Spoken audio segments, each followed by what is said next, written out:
हर देश के पास अपनी एक फौज होती है, लेकिन पाकिस्तान में फौज के पास एक देश है जिसे वो अपने फायदे के लिए जैसे चाहे वैसे यूज करते रहते हैं। अपने इसी देश की जनता को काबू में रखने के लिए Pakistani general time to time Bharat विरोधी बयान देते आए हैं और भारत विरोधी एक्टिविटीज में इन्वॉल्व रहते हैं, लेकिन इन सब से उनका नुकसान ही हुआ है। फिर चाहे वो परवेज मुशर्रफ हो कारगिल के टाइम पर, या फिर 65 की जंग के समय याह्या खान हो, या जनरल अयूब खान।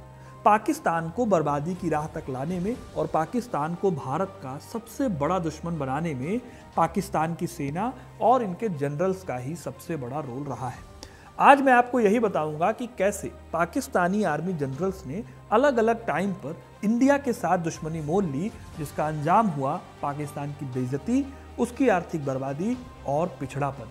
तो वीडियो को इन तक जरूर देखिएगा, क्योंकि अपना इतिहास नहीं जानोगे तो खुद को कैसे पहचानोगे। जब पाकिस्तान बना तो इंडिया और पाकिस्तान दोनों के सामने देश को चलाने का बड़ा चैलेंज था। भारत ने तो अपनी मजबूत लीडरशिप के चलते एक डेमोक्रेटिक देश की स्थापना कर ली, लेकिन पाकिस्तान अपने कायदे आजम की मौत के बाद जो लड़खड़ाया, उसका नतीजा हुआ कि लंबे वक्त तक पाकिस्तान में तख्ता पलट होते रहे। इन तख्ता पलटों में कई आर्मी चीफ आए और गए और लोकतांत्रिक सरकार की जगह खुद पाकिस्तान को चलाते रहे। आज हम पाकिस्तान की जब बात करते हैं, वहाँ के गिरते हालात, लगातार हार और भारत से झगड़े के पीछे की वजह जब हम ढूंढते हैं, तो एक चेहरा बार बार सामने आता है, और ये चेहरा है पाकिस्तान के आर्मी चीफ्स का।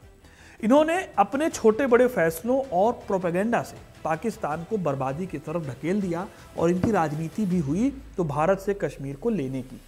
यही वजह है कि आर्थिक सुधारों पर ध्यान देने की जगह परमाणु बम बनाने पर इन्होंने ज्यादा फोकस किया। कश्मीर को देश का एकमात्र मुद्दा बनाने पर इन्होंने ज्यादा ध्यान दिया। भारत पर हर बार चढ़ाई करने की इन्होंने कोशिश की। कभी कहा गया कि घास रोटी खाएंगे, परमाणु बम बनाएंगे, तो कभी कहा गया कि पाकिस्तान हिंदुस्तान से 1000 साल तक लड़ता रहेगा। और ऐसी बातों का खामियाजा हर बार पाकिस्तान की आम जनता को भुगतना पड़ा। अपने फायदे के लिए पाकिस्तान ने पूरी आवाम को जंग में उलझाकर बेसिक एजुकेशन और हेल्थ की चीज़ों से दूर रखा ही, साथ ही साथ 1947 से 1999 तक हुई 4 लड़ाइयों में पाकिस्तान की सेना को मुंह की भी खानी पड़ी। और अभी भी इंडियन आर्मी पाकिस्तान को मुंह तोड़ जवाब देती रही है, और इसके पीछे हमेशा ही हाथ रहा है आर्मी चीफ का। पाकिस्तान के आर्मी चीफ जिन्होंने पाकिस्तान की बर्बादी में और भारत की दुश्मनी में खूब योगदान दिया, उनका नाम आता है सबसे पहले जनरल अयूब खान। जनरल अयूब खान 1951 में पाकिस्तानी आर्मी के कमांडर इन चीफ बने। इस टाइम तक पाकिस्तान का संविधान बना नहीं था। अयूब खान ने पूरी कोशिश की कि पाकिस्तान के संविधान में आर्मी के पास ज़्यादा ताकत हो। इसीलिए जब उनके मन का काम नहीं हुआ तो उन्होंने 1958 में तख्ता पलट किया और सेना का शासन लागू कर दिया, और ऐसा करने वाले वो पहले पाकिस्तानी जनरल बन गए।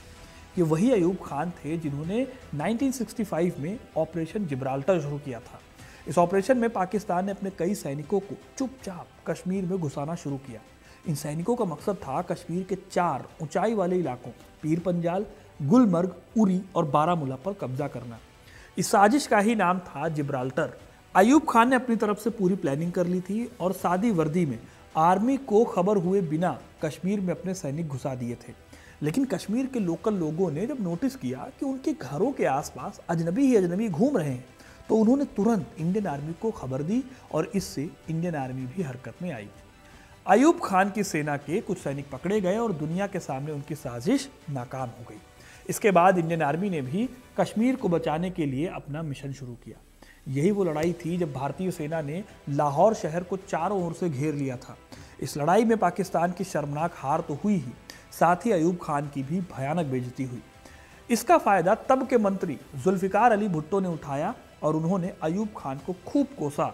रिजल्ट ये हुआ कि जुल्फिकार अली भुट्टो को तो जेल भेजा गया, लेकिन 1967 में अयूब खान से भी राष्ट्रपति की पदवी छीन ली गई और उनकी जगह पर आर्मी चीफ की कमान आ गई जनरल याह्या खान के पास। याह्या खान ने भी वही किया जो अयूब खान कर रहे थे, पाकिस्तान में भारत के खिलाफ बातें करना, कश्मीर को भारत से छीनने की वकालत करना। इसी बीच साल 1970 के बाद से जब पाकिस्तान की पॉलिटिक्स में चुनाव का माहौल आया, तब याह्या खान ने भी एक बड़ी गलती की। दरअसल हुआ ये कि पाकिस्तान के चुनाव में जीत हो गई ईस्ट पाकिस्तान यानी आज के बांग्लादेश के नेता शेख मुजीबुर रहमान की। इस जीत से वेस्ट पाकिस्तान की स्टैब्लिशमेंट खुश नहीं थी, यानी सेना खुश नहीं थी। वो लोग पहले से ही ईस्ट पाकिस्तान के साथ भेदभाव करते थे, उन्हें निचले दर्जे का समझते थे। यही वजह है कि याह्या खान ने चुनाव के रिजल्ट को दबाने की कोशिश की। उन्होंने मुजीबुर रहमान को अरेस्ट कर लिया और पाकिस्तान की जेल में बंद कर दिया। फिर ईस्ट पाकिस्तान में बड़े पैमाने पर लोगों पर अत्याचार हुआ। ऑपरेशन सर्च लाइट चलाकर यहाँ करीब 30,000 मासूम बांग्ला लोगों को मारा गया। इसी माहौल में भारत ने ईस्ट पाकिस्तान की मदद की और जिसने 1971 की भारत और पाकिस्तान की जंग को जन्म दिया। यह ऐसी जंग थी जिसमें पाकिस्तान के 2 टुकड़े ही हो गए। ये जंग पाकिस्तान के इतिहास की सबसे बड़ी हार में बदल गई। 93,000 पाकिस्तानी सोल्जर्स ने इस जंग में इंडियन आर्मी के सामने हथियार डालकर सरेंडर किया। इंडियन नेवी ने न सिर्फ पाकिस्तान के PNS गाजी को समुद्र में डुबाया, बल्कि पाकिस्तान के सबसे बड़े पोर्ट कराची को भी ध्वस्त कर दिया। आखिर में ईस्ट पाकिस्तान हमेशा के लिए पाकिस्तान के हाथों से फिसल गया, जो आगे चलकर आपको पता है बांग्लादेश नाम से एक नया देश बना। पूरी दुनिया में पाकिस्तान की बदनामी हुई। ये सब कुछ याह्या खान की खराब लीडरशिप का नतीजा था। उन पर आरोप लगे कि वो शराब और औरतों के आगे कुछ नहीं देखते। इस युद्ध ने पाकिस्तान को काफ़ी पीछे ढकेल दिया। लेकिन ये कहानी बस इन 2 लोगों पर नहीं रुकती। अगले जिस शख्स की मैं बात कर रहा हूँ, असल में आज की कंडीशन के लिए, कश्मीर में टेररिज्म के लिए यही आदमी जिम्मेदार है। और ये शख्स कोई और नहीं बल्कि खुद जनरल जियाउल हक थे। जियाउल हक ने साल 1977 में अपने सबसे करीबी PM जुल्फिकार अली भुट्टो का तख्ता पलट किया था। भुट्टो ने कभी सपने में भी नहीं सोचा था कि उनका सबसे खास आदमी ही उनकी पीठ पर वार करेगा। लेकिन जियाउल हक ने पाकिस्तान की पॉलिटिक्स को पूरी तरह से बदलते हुए न सिर्फ एक इलेक्टेड PM को फांसी पर चढ़वाया, बल्कि पाकिस्तान की राजनीति में आतंकवाद की एंट्री भी कराई। जी हाँ, 1980 के दशक से पहले तक भारत और पाकिस्तान के बीच जो भी टेंशन थी, वो टेंशन कश्मीर को लेकर 2 देशों के बीच की टेंशन थी।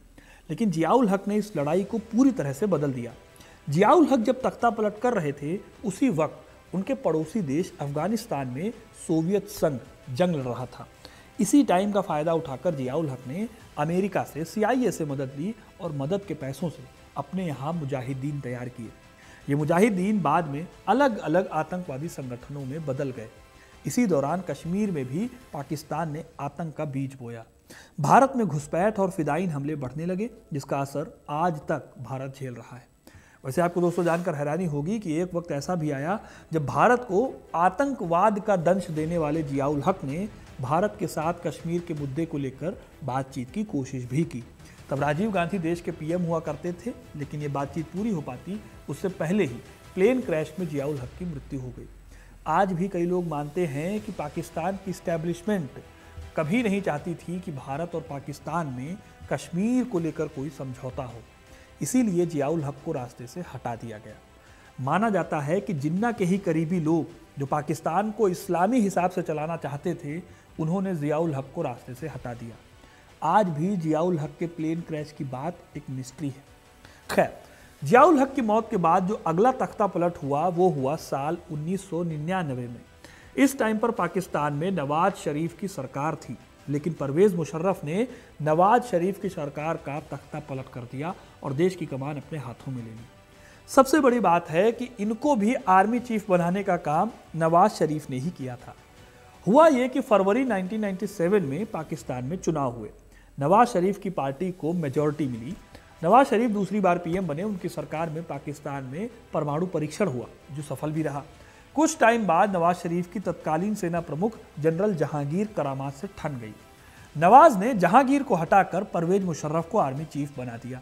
उस वक्त नवाज शरीफ भारत के साथ पीस टॉक्स कर रहे थे, लेकिन परवेज मुशर्रफ ने पीठ में छुरा घोंपा। मुशर्रफ ने आर्मी चीफ बनते ही अपना रंग बदल लिया। नवाज शरीफ को बिना बताए इन्होंने कारगिल पर हमला कर दिया, जिसमें पाकिस्तान को बुरी तरह मुंह की खानी पड़ी इंडियन आर्मी के सामने।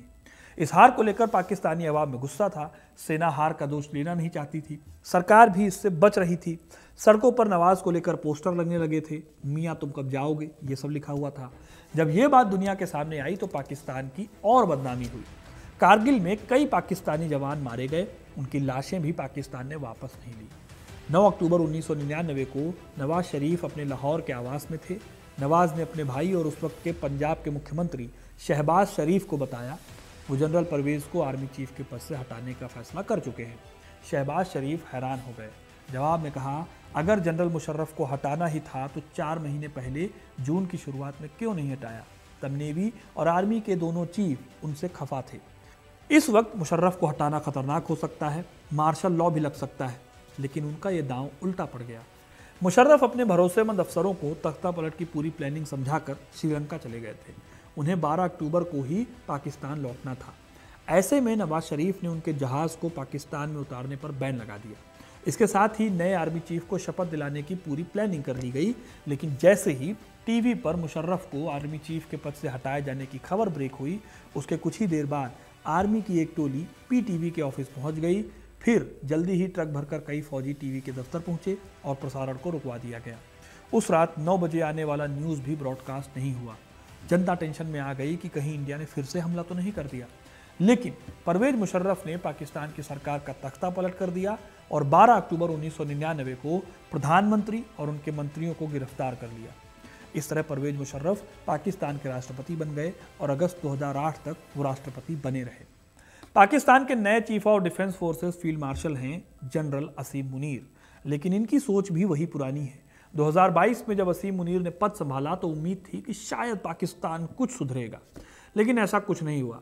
भारत के खिलाफ स्टेटमेंट्स देने हो, कश्मीर पर घटिया प्रोपेगेंडा करना हो, बलूचिस्तान में अत्याचार करना हो, ये सब कुछ पुराने वही चीज़ें हैं। ये सब कुछ वही है जो पुराने जनरल्स करते आए हैं। असीम मुनीर भी भारत के खिलाफ झूठे नैरेटिव्स बनाते हैं और पाकिस्तान के अंदर भी लोकतंत्र की आवाज़ को दबाते हैं। असीम मुनीर के कार्यकाल में भी भारत पाकिस्तान के रिश्ते सुधरने की बजाय और ख़राब हो गए। LOC पर फायरिंग, POK में आतंकवादी कैंप और डिप्लोमेसी के नाम पर धमकियाँ, ये सब कुछ दिखाता है कि पाकिस्तानी आर्मी ने कुछ भी नहीं सीखा। आज पाकिस्तान के पास ना तो इकोनॉमिक स्टेबिलिटी है, ना तो कोई पॉलिटिकल दिशा है। IMF से लोन लेना, चीन का दबाव और बलूच लोगों का विरोध, ये सब दिखाता है कि पाकिस्तान अंदर से टूट रहा है। लेकिन फौज अपनी कुर्सी बचाने के लिए भारत को दुश्मन दिखाना जारी रखती है और इस पूरी पहल में असीम मुनीर को मास्टरमाइंड बताया जाता है माना जाता है। अभी भी पाकिस्तान के PM शहबाज शरीफ को आपने बहुत कम देखा होगा और पूरे ऑपरेशन में, जो ऑपरेशन सिंदूर चला था, उसमें पाकिस्तानी सेना की ही बातें आप सुनते आए हैं, क्योंकि पाकिस्तान में जो कुछ भी होता है उसमें यहाँ पर सबसे बड़ा हाथ जो होता है इस्टेब्लिशमेंट का होता है, जिसे आज की तारीख में पाकिस्तान की सेना कहा जाता है। और ये सब कुछ पिछले 40 सालों के आर्मी रूल का नतीजा है कि पाकिस्तान आज की तारीख में चोला ओढ़े हुए लोकतंत्र का, लेकिन असल में वो है एक तानाशाही से घिरा हुआ मुल्क। एक तरफ इंडिया है जो G20 समिट होस्ट करता है, चंद्रयान भेजता है और दुनिया की टॉप इकोनॉमीज में शामिल है। कई कमियां हैं लेकिन फिर भी। दूसरी तरफ पाकिस्तान है जो अपने ही लोगों से लड़ रहा है और फौज देश को चलाने का नाटक करती है। ये अंतर इसलिए है क्योंकि भारत में सेना अपने एरिया में लिमिटेड है, जबकि पाकिस्तान में फौज ही असली किंग है। अब आपको क्या लगता है कि पाकिस्तान तब सुधरेगा जब तक वहाँ की फौज अपनी कुर्सी से नहीं हटेगी? जब तक उनका आर्मी चीफ ही देश का असली हुक्मरान बना रहेगा, तब तक ना लोकतंत्र आएगा, ना अमन चैन।